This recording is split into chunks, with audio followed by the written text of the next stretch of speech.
Demi solar, sopir di Manado, Sulawesi Utara terpaksa antre hingga 2 hari. Polisi bahkan dikerahkan awasi SPBU.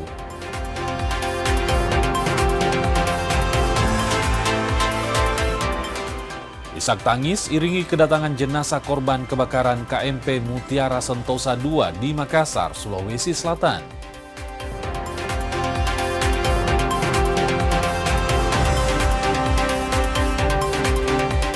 Chelsea bergerak di bursa transfer awal musim, 3 pemain resmi merapat ke Stamford Bridge.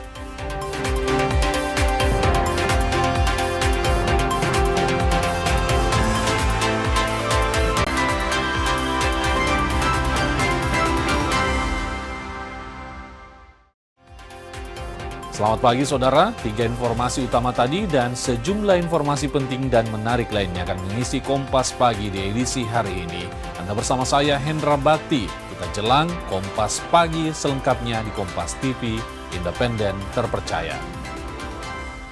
Kita awali Kompas Pagi saudara, dipicu kesalahpahaman saat antre BBM, 2 pria terlibat cekcok hingga baku hantam di sebuah SPBU di Bone, Sulawesi Selatan.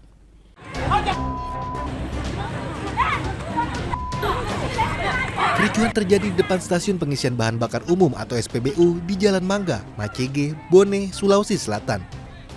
2 pria terlibat cekcok dan baku hantam hingga memicu perhatian warga. Pertikaian keduanya akhirnya dilerai warga. Akibatnya salah seorang pria yang terlibat keributan terluka. Korban lantas melaporkan kejadian ini ke polisi. Polisi menyebut perselisihan tersebut dipicu kesalahpahaman saat antri mengisi BBM. Dalam rangkaian peristiwa ini sudah ada laporan masuk dengan inisial pelapor kepada kami adalah PLN dan sudah ditindaklanjuti laporan yang bersangkutan dengan mengamankan 1 orang. Untuk yang diamankan namanya KDR, sementara kami amankan dan sementara kami juga melakukan pendalaman keterangan saksi-saksi seperti itu. Polisi masih terus melakukan penyelidikan terkait keributan di depan SPBU ini dengan meminta keterangan korban dan sejumlah saksi di lokasi. Polisi juga mendalami dugaan keterlibatan 1 pelaku lain dalam keributan yang menyebabkan korban terluka. Rahmatullah, Kompas TV, Bone, Sulawesi Selatan. Sejumlah sopir truk di Kota Manado keluhkan antrean panjang di SPBU. Mereka rela mengantre berhari-hari demi mendapatkan jatah solar. Antrian panjang kendaraan di sejumlah SPBU di Kota Manado masih terus terjadi hingga saat ini. Sejumlah supir truk mengeluh terkait susahnya mendapatkan bahan bakar minyak jenis solar di sejumlah SPBU di Kota Manado, Sulawesi Utara. Bahkan para supir truk mengantri sejak 2 hari demi kebagian jatah solar. Seperti yang terpantau di SPBU Ring Road Manado, antrian panjang mengular sepanjang hampir 2 km di sisi jalan. Akibat antrian panjang ini, para sopir mengaku pekerjaan mereka terganggu akibat lamanya antrian di SPBU. Selain mengganggu aktivitas pekerjaan mereka, antrian ini juga berdampak terhadap pendapatan mereka. Biasanya dalam sehari mereka bisa melakukan pengantaran sebanyak 2 hingga 3 kali, namun saat ini hanya bisa melakukan 1 kali pengantaran. Kemarin nggak dapat, cuma yang di pompa bensin yang di sebelah nggak dapat. Oh ini lagi kemari belum dapat lagi ini, dari 8:30 dapat antri. Pak, dengan aktivitas sehari-hari? Mengganggu sekali Pak. Oh ini ada mau keluar barang dari kemarin yang tidak antaran yang ada solar. Orang mau bamuat no, antri solar begini. Lama begini mah tunggu solar. Bapak sudah dari jam berapa Pak antri Pak? Dari jam 9 tadi. Jam 9? Iya. Sampai sekarang belum dapat giliran Pak? Belum dapat giliran, masih jauh. Para supir pun berharap agar pemerintah bisa segera mencari solusi sehingga antrian BBM ini bisa secepatnya diatasi. Jimmy Dapar, Kompas TV Manado, Sulawesi Utara. Ya, mengatasi kemacetan di SPBU akibat antrian BBM, Satuan Lalu Lintas Polres Bitung melakukan patroli dan pengawasan secara rutin di setiap SPBU. Kendaraan yang parkir secara sembarangan dan mengganggu arus lalu lintas langsung ditindak. Patroli Satlantas sekaligus pengawasan dilakukan di seluruh SPBU yang berada di wilayah Kota Bitung, Sulawesi Utara. Melalui patroli tersebut, polisi juga menindak kendaraan yang parkir sembarangan dan beresiko mengganggu arus lalu lintas. Upaya pengawasan ini, menurut Kasat Lantas Polres Bitung, AKP Dwi Dea Anggraini, merupakan tindak lanjut keluhan masyarakat terkait kemacetan yang sering terjadi di setiap SPBU. Setiap hari kita lakukan pemeriksaan, kita lakukan penertiban dan juga kita lakukan pengawasan terhadap kendaraan-kendaraan yang melakukan antrian di SPBU supaya arus lalu lintas tidak terganggu. Jadi tim patroli dari Satlantas melakukan mobile di seluruh SPBU yang ada di Kota Bitung ini dan juga melakukan penertiban agar kendaraan-kendaraan tersebut tidak mengganggu arus lalu lintas. Satlantas juga akan bekerja sama dengan UPT di Pemda Sulawesi Utara untuk memeriksa pajak kendaraan yang antri dalam pengisian BBM di SPBU. Jemi Anis, Kompas TV Bitung, Sulawesi Utara. Meski harga BBM non-subsidi Pertamax mengalami penurunan, antrean kendaraan untuk mengisi Pertalite di salah satu SPBU di Kabupaten Merauke masih terlihat panjang hingga keluar di bahu jalan. Antrian kendaraan roda 2 dan roda 4 memanjang hingga keluar pagar salah satu SPBU di Merauke Selasa pagi. Pengendara bahkan harus menunggu hingga hampir 1 jam untuk mendapatkan BBM subsidi jenis Pertalite. Warga mengaku penurunan harga Pertamax belum menjadi alasan untuk beralih ke BBM non-subsidi. Selisih harga dengan Pertalite masih dianggap cukup besar sehingga mereka tetap memilih mengantri demi mendapatkan BBM yang lebih murah. Pertalite kan masih 10.000, jadi kalau kita pilih untuk beli Pertalite berarti masih lumayan murah karena kalau Pertamax masih itu berarti 1,5 liter Pertalite-nya. Jadi lebih baik kita antri lama daripada mahal juga. Jadi saya sudah hampir 1 jam ini biasa seperti itu. Ya, apalagi kalau pagi-pagi begini memang banyak kendaraan jadi. Warga lainnya juga mengaku kondisi antrian dalam sepekan terakhir semakin panjang. Meski harus menghabiskan waktu sekitar 1 jam, mereka tetap memilih mengisi Pertalite dan menilai turunnya harga Pertamax tidak berpengaruh terhadap pilihan BBM. Panjang antrian pun hingga ke bahu jalan. Ya, untuk dalam minggu ini memang agak susah, agak panjang. Kadang-kadang kita sampai 1 kilo lebih lah. 1-2 jam gitu Pak bisa? 1 jam untuk selama ini bisa kurang lebih 1 jam lah. Dari biasanya Bapak emang isi Pertalite Pak? Pertalite Bu, Pertalite. Tidak ada pengaruh sama sekali. Berarti tetap memilih tidak ada pengaruh. Oke, tetap memilih Pertalite. Tidak ada pengaruh, malah kami tambah susah. Sementara itu, pihak SPBU menyebut penurunan harga Pertamax memang belum mengurangi tingginya permintaan Pertalite. Selain faktor selisih harga, penumpukan antrian juga dipicu tak beroperasinya salah satu SPBU di wilayah Kota Merauke akibat terbakar beberapa waktu lalu.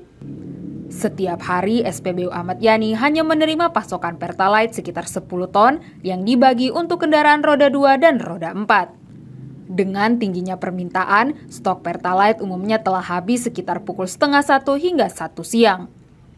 Kalau antrian mau dihitung sehari susah ya, dan ini juga berdampak dari mungkin salah satu SPBU yang di Noari, makanya di 2 SPBU yang ada di kota ini jadi tumpukan masyarakat. SA kita itu hanya dikirim 10 ton per hari, jadi untuk maksimalnya rata-rata di jam 12:30 atau jam 1 itu sudah habis. Warga dihimbau agar dapat membeli BBM sesuai kebutuhan.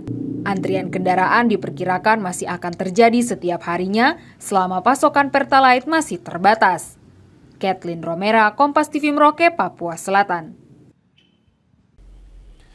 Pertamina akhirnya angkat suara perihal antrean panjang kendaraan di Sorong, Papua Barat Daya saat isi BBM. Pertamina menilai antrean dipicu warga yang panik buying. Usai antrean panjang yang terjadi di sejumlah SPBU di Sorong, Papua Barat Daya, Pertamina Patra Niaga memastikan stok BBM di fuel terminal Sorong berada dalam kondisi aman. Antrean panjang terjadi dipicu meningkatnya konsumsi BBM dalam beberapa hari terakhir, kemudian diperparah oleh kepanikan masyarakat akibat beredarnya informasi yang tidak benar mengenai distribusi BBM. Saat ini Pertamina bersama berbagai pihak terus berkoordinasi untuk memperlancar distribusi ke seluruh SPBU serta memastikan pasokan tetap tersedia bagi masyarakat. Bahwa dari stok fuel terminal Sorong itu dalam kondisi yang aman dan tercukupi. Jadi stok di tangki besar Pertamina itu sudah posisi aman. Hanya saja memang pendistribusian ini yang memang menjadi challenge tantangan kita di lapangan karena kami melihat dalam beberapa hari terakhir ada peningkatan demand, peningkatan konsumsi dari BBM yang ada di SPBU. Dan dipuncaki oleh di pagi ini kita melihat ada penumpukan konsumen imbas dari kepanikan yang terjadi di dasar masyarakat. Ya, untuk mengurai antrian kendaraan yang mengisi BBM di SPBU, Pertamina Patraniaga Regional Sulawesi menambah armada penyuplai BBM di wilayah Sulawesi Selatan. Selain menambah armada penyuplai BBM, Pertamina Patraniaga Regional Sulawesi juga menambahkan pasokan BBM sebesar 15%. Jam pelayanan di SPBU juga akan dioptimalkan agar pengisian BBM bisa lebih cepat hingga menghindari penumpukan kendaraan. Distribusi untuk meningkatkan optimalisasi penyaluran BBM di wilayah Sulawesi Selatan, khususnya di Kota Makassar.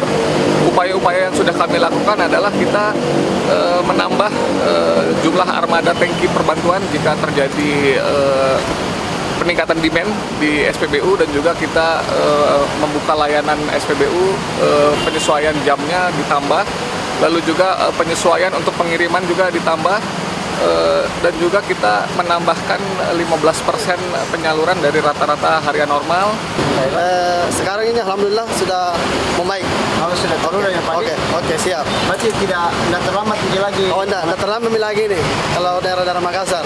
Karena saya ini mau mengisi, sekarang lagi ini sudah posisi mengisi ini. Sesaat lagi saudara, tolak kepala sekolah, aksi penyegelan SD Negeri 57 Kota Kendari, Sulawesi Tenggara kembali terjadi. Kami hadirkan informasi lengkapnya hanya di Kompas Pagi usai jeda.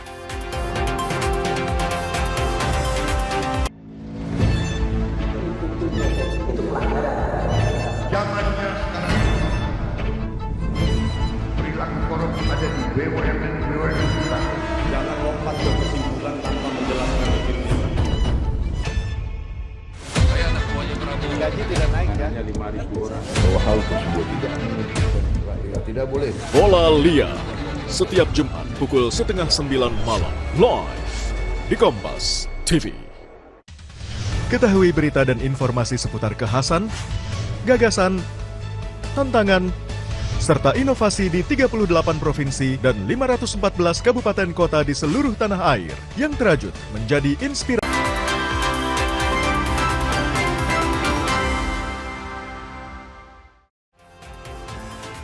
Anda masih menyaksikan Kompas Pagi di Kompas TV Independen Terpercaya. Saudara, setelah berkas perkara dinyatakan lengkap, penyidik Polres Maluku Tenggara resmi menyerahkan 2 tersangka kasus dugaan pembunuhan berencana terhadap Ketua Dewan Pimpinan Daerah Partai Golkar Maluku Tenggara, Agrapinus Rumatora atau Nuskei. Proses penyerahan tersangka dan barang bukti berlangsung di kantor Kejaksaan Negeri Ambon. Tahap 2 ini menandai bahwa penanganan perkara telah berpindah dari penyidik kepolisian ke jaksa penuntut umum. Penyidik menyerahkan 2 tersangka berinisial HR dan FU. Keduanya diduga terlibat dalam pembunuhan berencana terhadap Ketua DPD Golkar Maluku Tenggara, Agrapinus Rumatora atau Nuskei. Atas perbuatannya, kedua tersangka dijerat dengan pasal pembunuhan berencana yang memuat ancaman pidana mati atau pidana penjara seumur hidup. Kasus ini berawal dari penyerangan yang terjadi pada April lalu di kawasan pintu masuk Bandara Karel Satsui Tubun, Langgur, Kabupaten Maluku Tenggara. Nuskei meninggal dunia setelah diduga diserang menggunakan senjata tajam sesaat setelah tiba di bandara untuk menghadiri kegiatan Partai Golkar. Peristiwa ini sempat menyita perhatian publik di Maluku.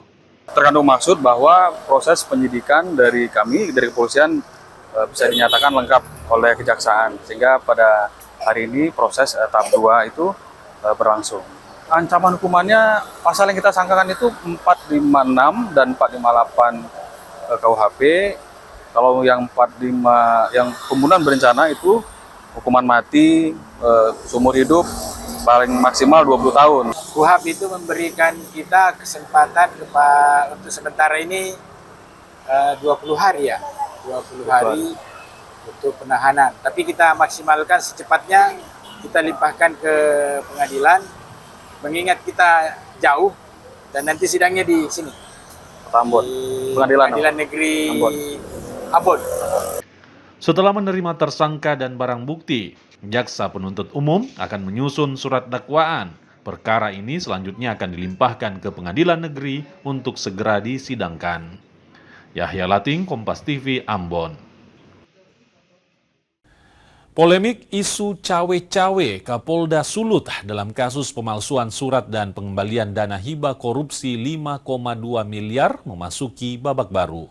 Pimpinan organisasi keagamaan GMIM diperiksa Polda Sulut. 3 pimpinan BPMS Gemim, yakni Ketua Sinode Pendeta Adolf Wenas, Wakil Ketua Pendeta Yani Rende, dan Sekretaris Pendeta Ever Tangel diperiksa secara maraton di Mapolda Sulut. Mereka diperiksa sekitar 10 jam lamanya. Kuasa hukum BPMS Gemim, Alfian Ratu, membeberkan pemeriksaan terhadap ketiga pimpinan BPMS Gemim bermula dari bocornya pertemuan mereka, kesalahan satu partai di Jakarta, serta beredar luasnya informasi tersebut di salah satu media online. Dan lebih menghebohkan dan menjadi sorotan penyidik soal isi surat BPMS Gemim kepada Presiden Prabowo Subianto yang salah satu poinnya tentang campur tangan atau cawe-cawe Kapolda terkait kasus pengembalian dana hibah Gemim yang sementara bergulir di Polda Sulut. BPMS Gemim secara tegas membantah surat itu memuat tuduhan intervensi atau cawe-cawe Kapolda Sulut, melainkan murni permohonan audiensi. Dalam laporan di dalam klarifikasi tersebut, teman-teman penyidik menanyakan tentang perihal surat yang disampaikan kepada Bapak Presiden dari BPMS kepada Bapak Presiden, ternyata hanya berisi permohonan audiensi dengan Bapak Presiden. Jadi tidak sebagaimana maksud dari pemberitaan di dalam berita Cahaya Manado tersebut. BPMS ingin melakukan audiensi dengan Bapak Presiden. Di dalam surat tersebut memberikan permohonan audiensi sekaligus bertemu dengan Bapak Presiden tentunya. Di dalam surat tersebut juga menyampaikan beberapa Gemim lagi menghadapi persoalan, dan surat tersebut sudah kami sampaikan ke teman-teman penyidik tadi. Sementara itu, Kapolda Sulut Irjen Pol Roy Kelangi membantah keras soal isu cawe-cawe. Kapolda menegaskan penanganan perkara pengembalian dana hibah Gemim adalah murni penegakan hukum tanpa muatan kepentingan lain. Dan saya menegaskan saya tidak pernah ikut cawe-cawe dalam hal itu. Saya hanya melaksanakan perintah undang-undang terkait dengan pelaporan 2 kasus yang terakhir setelah kasus korupsi, yaitu kasus pemalsuan dan kasus yang diduga uang yayasan yang diselewengkan. Itu aja sebenarnya. Dan saya juga kan warga Gemim, gitu loh. Saya sayang Gemim. Untuk itu saya mengajak mari kita semua sama-sama itu save Gemim. Kita save Gemim untuk Gemim yang lebih baik. Kalau organisasinya itu bagus sekali, apalagi organisasi gerejawi. Pemeriksaan terhadap Ketua BPMS Gemim dan 2 jajarannya, penyidik melayangkan sekitar 20 pertanyaan kepada mereka. Jimmy Dapar, Kompas TV Manado, Sulawesi Utara. Aksi penyegelan SD Negeri 57 Kota Kendari, Sulawesi Tenggara kembali terjadi. Aksi kali kedua yang dilakukan orang tua siswa ini sebagai bentuk protes penolakan mereka atas pergantian kepala sekolah.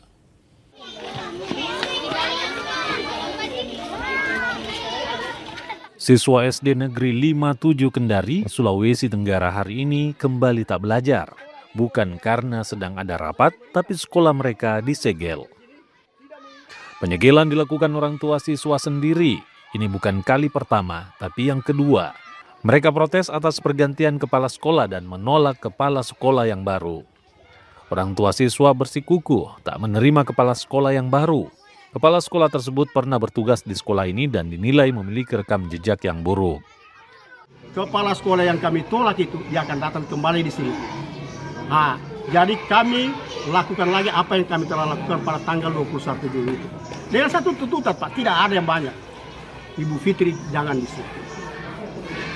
Kalau Bapak bertanya lagi kenapa Ibu Fitri tidak boleh di sini, dia menolak revitalisasi sini. Dia memfitnah saya kalau bahwa saya yang menolak ini revitalisasi. Sebelumnya, aksi penyegelan serupa ini dilakukan pada bulan Juli 2026 lalu. Mereka menolak kehadiran kepala sekolah yang baru dan meminta Dinas Pendidikan mengevaluasi keputusan tersebut. Silvian Seakia, Kompas TV Kendari, Sulawesi Tenggara. Kebakaran hutan dan lahan di Gunung Soputan, Kabupaten Minahasa Tenggara, Provinsi Sulawesi Utara terus meluas. Dari pantauan udara, pada Selasa sore terlihat masih ada sejumlah titik api di kawasan hutan Gunung Soputan. Polda Sulawesi Utara melakukan pemantauan udara menggunakan helikopter ke lokasi kebakaran hutan dan lahan di kawasan Gunung Soputan, Kabupaten Minahasa Tenggara. Dari pantauan udara, jelas terlihat sejumlah titik api dan asap tebal di bawah kaki Gunung Soputan. Luas lahan yang terbakar diperkirakan mencapai ratusan hektar. Kebakaran lahan di kawasan hutan lindung Gunung Soputan telah terjadi sejak hari Minggu 2 Agustus lalu. Personil gabungan dari TNI Polri, Badan Penanggulangan Bencana Daerah, pemadam kebakaran setempat serta instansi terkait lainnya terus berupaya untuk melakukan pemadaman di lokasi lahan yang terbakar. Angin kencang serta teriknya matahari membuat api terus menjalar. Atas perintah Bapak Kapolda melaksanakan pemantauan lewat udara di kawasan Gunung Soputan. Ada beberapa, secara umum api sudah reda. Yang kemarin dilaporkan ada kebakaran di Gunung Soputan, secara umum sudah reda. Namun masih ada sisa-sisa asap, sisa kebakaran. Terlebih di punggung ya, punggung puncak itu memang masih ada beberapa asap-asap bekas kebakaran. Warga diimbau agar waspada dan jangan sembarangan membakar lahan di musim kemarau saat ini. Jimmy Dapar, Kompas TV, Minahasa Tenggara, Sulawesi Utara. Usai jeda, saudara, isak tangis keluarga mengiringi kedatangan. Sebuah penelusuran jurnalis. Gambarkan situasi di depan dari Polda Metro Jaya, tidak hanya di bagian dalam, kemudian akan disampaikan polisi lepaskan. Tampaknya suasana sudah tidak kondusif. Investigasi untuk mencari bukti. Tapi yang harus dibuktikan adalah lokasinya. Anda berani menunjukkan kemudian hak angket ini akan berujung pada pemakzulan. Di Investigasi setiap Senin pukul 8:30 malam di Kompas TV. Awali hari dengan sejumlah informasi terpilih. Seorang pengendara ojek online terluka parah. Usai motor yang melintasi jalan berlubang di Jakarta, longsor membuat 6 titik di Jalan Trans Papua putus total. Menjadi referensi.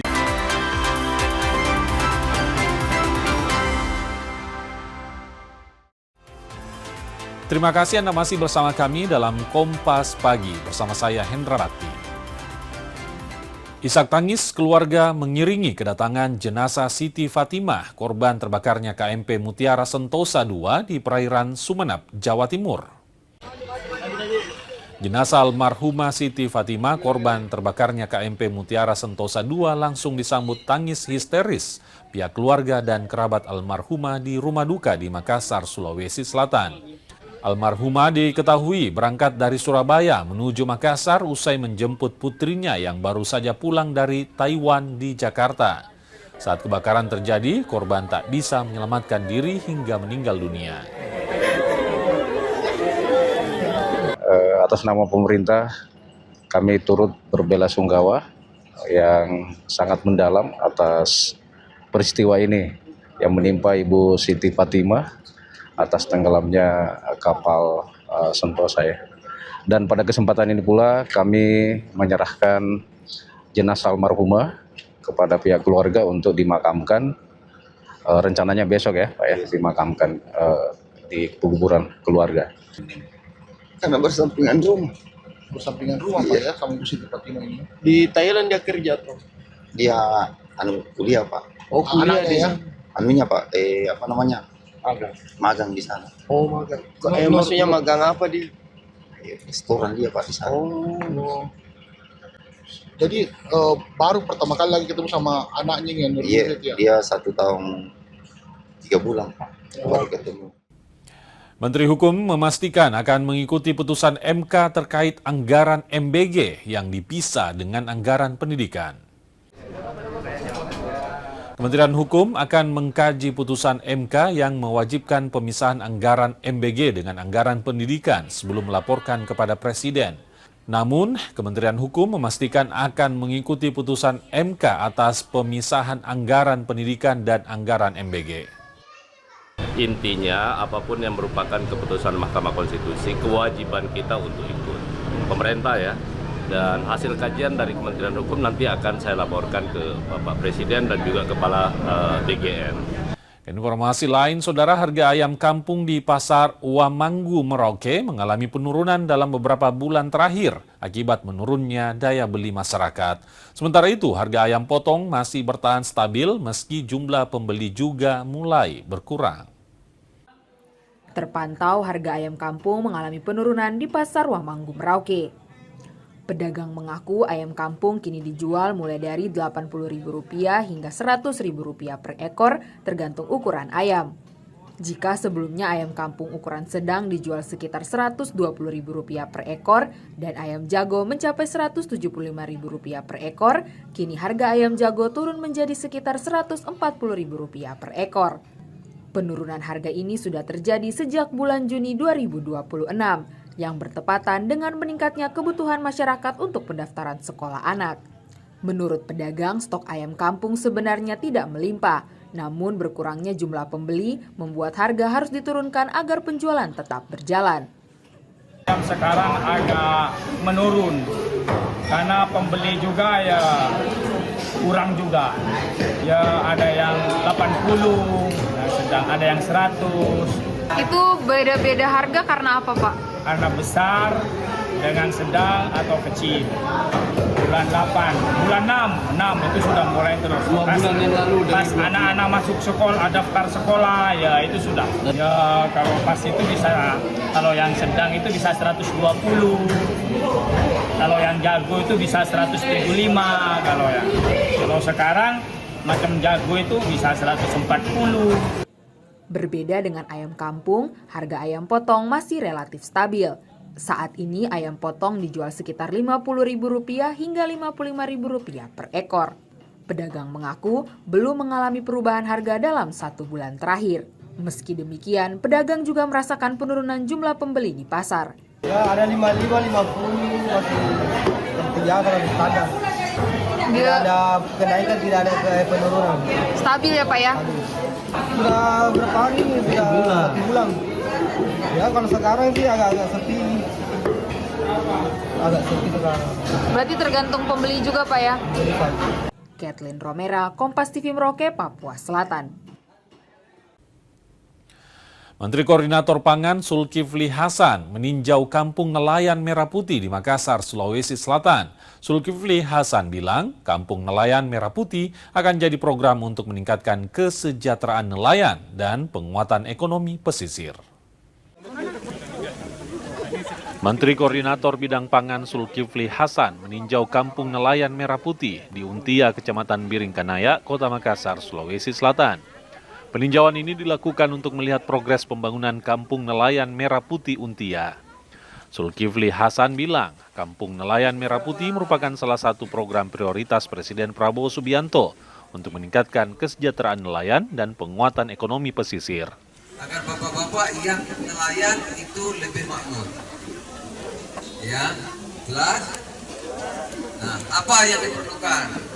Selama ini nelayan kalau melaut, dapat ikan, ikannya dijual, harganya murah-murah, tetap dijual. Karena kalau nggak dijual, busuk. Betul ya?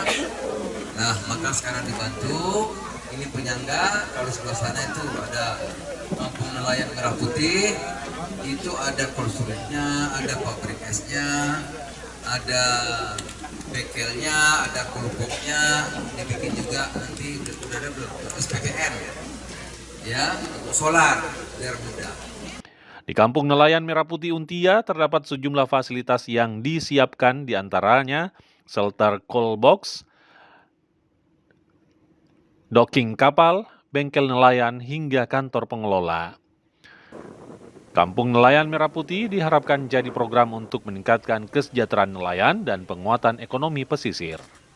Arif Tirtana, Kompas TV, Makassar. Berikutnya, Saudara, Kodairal 14 Sorong, Papua Barat Daya menggelar bakti sosial di daerah pesisir. Mereka membagikan sembako dan juga memberikan layanan pemeriksaan kesehatan gratis. Kodairal 14 Sorong menggelar bakti sosial dan bakti kesehatan di Pulau Kasim, Distrik Seget, Kabupaten Sorong, Papua Barat Daya pada 4 Agustus 2026. Dalam kegiatan ini, personel TNI Angkatan Laut itu membagikan ratusan paket sembako dan juga memberikan layanan kesehatan secara gratis pada warga pesisir. Selain itu, personil juga memberikan edukasi kesehatan, screening malaria, hingga penyuluhan mengenai pencegahan penyakit malaria. Kegiatan ini merupakan wujud nyata dari TNI AL, khususnya Kodairal 14, dalam rangka mengabdi dan kepada masyarakat bahwa kehadiran kita di daerah itu ada. Mudah-mudahan kegiatan yang dilaksanakan pada hari ini bisa bermanfaat bagi masyarakat di Pulau Kasim ini. Bakti sosial ini sekaligus menyambut peringatan 1 tahun Kodairal 14 Sorong, sekaligus menyambut HUT ke-81 Republik Indonesia. Asarul Rahmat, Kompas TV, Sorong, Papua Barat Daya. Informasi olahraga hadir sesaat lagi, Saudara. Di antaranya, Chelsea aktif di bursa transfer musim panas. 3 pemain baru merapat ke Stamford Bridge. Ikuti informasinya sesaat lagi.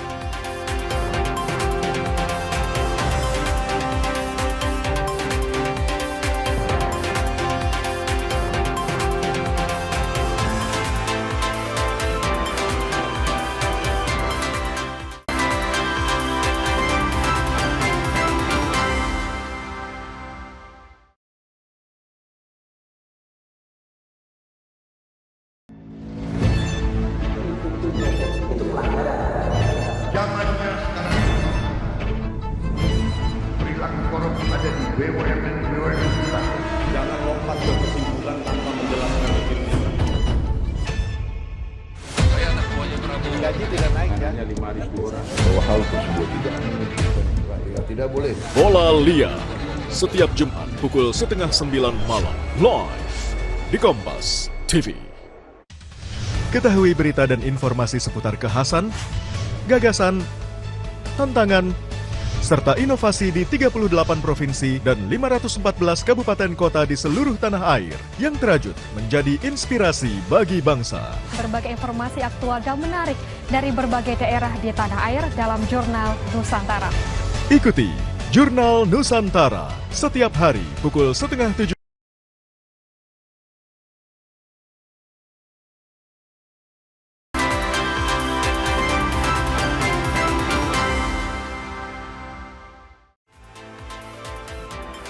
Baru terakhir dalam Kompas Pagi, Saudara, kita ke informasi berikut. Pemerintah Kota Manado bersama Balai Pelaksanaan Jalan Nasional Sulawesi Utara menandatangani MOU sebagai bentuk komitmen kedua pihak dalam menjalin kerjasama dalam hal perbaikan infrastruktur jalan di Kota Manado. Pertemuan antara pemerintah Kota Manado dan Balai Pelaksana Jalan Nasional Sulawesi Utara berlangsung pada Selasa siang di kantor Mall Pelayanan Publik Kota Manado. MOU tersebut diungkap oleh Wali Kota Manado Andre Angau menjadi dasar hukum bagi kedua pihak dalam membangun kerjasama di kemudian. Kerjasama itu mencakup perbaikan maupun pemeliharaan infrastruktur jalan, jembatan, pedestrian, dan infrastruktur lainnya. Di lain pihak, Kepala BPJN Sulut menilai MOU ini akan mempermudah pelayanan kepada masyarakat, terutama terkait jalan nasional.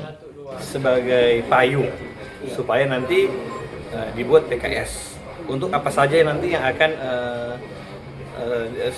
akan sinkron antara Pemkot dan Balai Jalan. Yang masuk ini Walter Menginsidi ke Malalayang itu toh. Ini Boulevard Pertendean, Jalan Maesa tadi diserahkan ke Pemkot. Bekerja bersinergi ya dengan pemerintah kota Manado, intinya lebih pada fokus pada beautifikasi jalan nasional. Tadi sampaikan trotoar itu yang memang itu masih kewenangan kita, tapi ada kerjasama dengan Pak Wali dengan Pemkot Manado bisa memberikan kenyamanan bagi pengguna jalan khususnya pedestrian ya. MOU ini disebut menjadi langkah awal dalam perbaikan dan peningkatan kualitas infrastruktur di Kota Manado, dengan harapan mampu menunjang mobilitas dan kenyamanan masyarakat. Singli Manderes, Kompas TV Manado, Sulawesi Utara. Gubernur Sulawesi Utara Julius Selvanus melantik 3 jabatan eselon 2 di Wisma Negara Bumi Beringin pada Rabu 5 Agustus 2026. Penyegaran dilakukan pada jabatan Kepala Dinas Pendidikan, Kepala Dinas Tenaga Kerja, dan Kepala Dinas Perhubungan Provinsi Sulawesi Utara.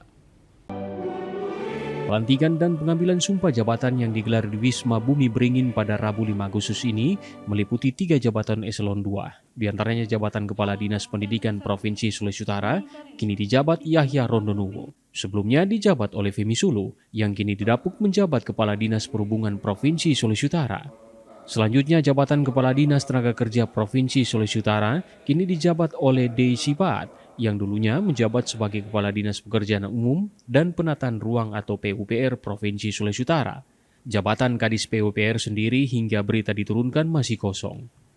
Gubernur Sulawesi Utara Julius Selvanus dalam sambutannya bilang, rotasi jabatan atau tour of duty di kalangan pejabat eselon 2 adalah hal yang biasa. Namun, dia juga menekankan bahwa para pejabat harus siap ditempatkan dalam jabatan apa saja dan harus memberikan yang terbaik dimanapun dia berada. Kemudian tour of area dan tour of duty itu hal yang biasa dalam kita meniti karir. Ya. Jadi tidak ada yang luar biasa dalam pergantian jabatan, naik pangkat, pindah jabatan, itu hal yang biasa. Tidak ada yang luar biasa. Ya, jadi kalau kita berputar satu ke tempat yang lainnya, itu untuk menambah kita dalam bertugas, menambah wawasan, menambah pengalaman.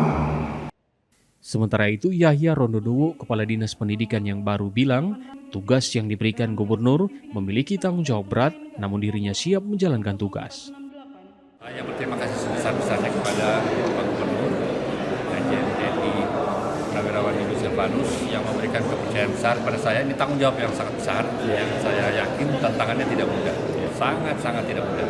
Tapi saya percaya dengan kepercayaan yang besar itu saya juga akan memberikan yang terbaik tentunya di bidang pendidikan. Pengalaman saya sekitar 8-9 tahun di pendidikan pelatihan juga akan saya bawa ke sini, termasuk juga beberapa hal yang sudah diberikan arahan dari para pimpinan. Gubernur juga menggunakan bahwa jabatan adalah amanah dan para pejabat baru diminta untuk menjalankan tugas dengan penuh tanggung jawab, menjaga kekompakan dan mendukung seluruh program pemerintah Provinsi Sulawesi Utara demi kemajuan daerah. Edward Siwi, Kompas TV Manado, Sulawesi Utara. Menteri Desa dan Pembangunan Daerah Tertinggal menargetkan hingga akhir 2026, pemerintah mampu membangun 35.800 koperasi desa. Hal ini disampaikan Menteri Desa dan Pembangunan Daerah Tertinggal, Yandri Susanto, saat berada di Makassar, Sulawesi Selatan. Menurutnya, program pembangunan koperasi desa terus dilaksanakan secara bertahap. Kementerian Desa pun bekerja sama dengan Kementerian Pendidikan, Kementerian PUPR, Kementerian Pertanian hingga TNI untuk mendukung pembangunan di daerah, khususnya wilayah tertinggal, terdepan, dan terluar atau 3T. Ya semua tetap kita kolaborasi. Kalau misalkan dengan masalah pendidikan, kita komunikasi dengan Menteri Pendidikan Dasar Menengah, kita sudah MOU dengan infrastruktur, kita dengan Menteri PU, kemudian dengan masalah desa-desa tematik, desa jagung, desa melon, desa semangka kita dengan Menteri Pertanian. Jadi sebenarnya kolaborasi yang saya sampai datukan tadi. Kita ini bukan Superman tapi super team. Informasi selanjutnya, Saudara, proyek pembangkit listrik berbasis energi baru terbarukan kini terus digenjot di Sulawesi Selatan. Di Kabupaten Sidrap, Pemda menggandeng investor asal Kanada untuk membangun pembangkit listrik terbarukan dengan memanfaatkan kotoran ayam dan juga sampah. Tumpukan sampah dan juga kotoran ayam ini tak lama lagi akan bermanfaat. Jika selama ini berakhir di tempat pembuangan, namun ke depan kotoran ini akan diubah jadi energi terbarukan. Inilah yang coba dilakukan pemerintah Kabupaten Sidrap, Sulawesi Selatan. Mereka menggandeng investor asal Kanada untuk menjajaki pengembangan energi terbarukan melalui olahan sampah dan juga kotoran ayam. Rencananya, penjajakan investasi ini difokuskan pada 4 sektor, yaitu pembangkit listrik tenaga sampah atau waste to energy, pembangkit listrik biogas berbahan baku kotoran ayam, panas bumi, dan pembangkit listrik tenaga surya. Dan untuk waste energy, ya beliau sudah melihat potensi yang ada, karena Sidrap ini berada di tengah, maka tentu bisa nanti menjalin kerjasama dengan daerah tetangga, Parepare, Sopeng, Wajo, Baru, Enrekang, Pindrang. Nah, 6 daerah ini tentu akan, kalau waste energi ini jalan di Sidrap, maka akan mengurangi beban pemerintah Sidrap dan daerah setempat untuk mengubah sampah menjadi listrik. Selain sampah jadi plastik, potensi biogas dari kotoran ayam juga tengah dalam penjajakan. Apalagi produksi kotoran ayam di Sidrap cukup tinggi, sementara kebutuhan harian hanya di kisaran 100 ton. Biogas ini akan dilakukan karena kebutuhannya hanya 100 ton per hari, sementara produksi kotoran ayam kita bisa sampai 700 ton per hari. Saat ini, rencana investasi masih berada pada tahap penjajakan dan akan dilanjutkan dengan kajian teknis, serta koordinasi bersama pemerintah provinsi dan juga pemerintah pusat. Rama Pratama, Kompas TV Makassar, Sulawesi Selatan. Birunya laut yang membentang luas, air pantai yang jernih bak kaca, serta jejeran gugusan pulau hijau yang menghiasi Cakrawala menjadi pesona yang langsung menyambut setiap pengunjung yang tiba di Pulau Papan. Dusun kecil yang berada di Desa Kadoda, Kecamatan Talatako, Kabupaten Tojo Una-Una, Sulawesi Tengah ini menjadi salah satu destinasi wisata unggulan di Kepulauan Togean. Keindahan alam Pulau Papan seolah tak pernah habis untuk dinikmati. Gugusan pulau yang berderet rapi di tengah laut memanjakan mata siapa saja yang datang. Perpaduan warna hijau pepohonan dengan birunya laut menciptakan pemandangan yang menenangkan. Air laut yang bersih dan sangat jernih memungkinkan pengunjung melihat dasar perairan serta ikan-ikan kecil yang berenang di antara terumbu karang. Pulau Papan merupakan sebuah dusun yang masuk dalam wilayah Desa Kadoda di Pulau Malenge, Kecamatan Talatako, Kabupaten Tojo Una-Una. Dusun ini dikenal dengan jembatan kayunya yang membentang sekitar 1 km atau 1000 meter. Jembatan tersebut menjadi akses utama yang menghubungkan permukiman suku Bajo di Pulau Papan dengan Pulau Malenge. Bagi masyarakat setempat, jembatan ini bukan sekedar sarana penghubung, melainkan urat nadi kehidupan yang digunakan setiap hari untuk beraktivitas. Memasuki musim libur pada bulan Juli hingga Desember, Pulau Papan menjadi salah satu tujuan favorit wisatawan. Mayoritas wisatawan mancanegara yang datang berasal dari berbagai negara di Eropa. Mereka datang untuk menikmati keindahan alam bawah laut, suasana tenang, serta kehidupan masyarakat Bajo yang masih lestari. We love to live here a similar life to the local people and see how they cook, how they wash, how they do their life, how the children walk to school. And we think it's a very nice combination of beautiful nature and landscape and local culture. Tidak hanya wisatawan asing, wisatawan lokal dari berbagai daerah di Indonesia juga terus berdatangan untuk menikmati keindahan Pulau Papan. Potensi wisata yang ada di Kabupaten Tojo Una ini, khususnya di Togean ya, itu sangat luar biasa. Cuma memang mungkin belum terekspor dengan baik gitu. Di balik keindahan yang memikat, kondisi jembatan kayu Pulau Papan saat ini memerlukan perhatian serius. Sejumlah bilah kayu sudah mengalami kerusakan dan berlubang, sehingga pengguna jembatan harus melangkah dengan hati-hati. Padahal, jembatan ini menjadi akses vital bagi masyarakat maupun wisatawan yang berkunjung. Meski demikian, pesona Pulau Papan tetap tak memudar. Keindahan gugusan pulau, jernihnya air laut, keramahan masyarakat suku Bajo, serta keunikan jembatan kayu yang membentang di atas laut menjadikan Pulau Papan sebagai salah satu permata wisata bahari di Kepulauan Togean. Dengan dukungan perawatan infrastruktur yang lebih baik, destinasi ini diyakini akan terus menarik minat wisatawan lokal maupun mancanegara untuk datang dan menikmati keindahannya. Rolis Muhlis, Kompas TV, Tojo Una, Sulawesi Tengah. Kami akhiri Kompas Pagi sampai di sini, saudara. Saya Hendra Bakti, terima kasih telah menyaksikan Kompas Pagi hanya di Kompas TV Independen Terpercaya. Selamat pagi, selamat melanjutkan aktivitas Anda, semoga sukses dan sampai jumpa, saudara.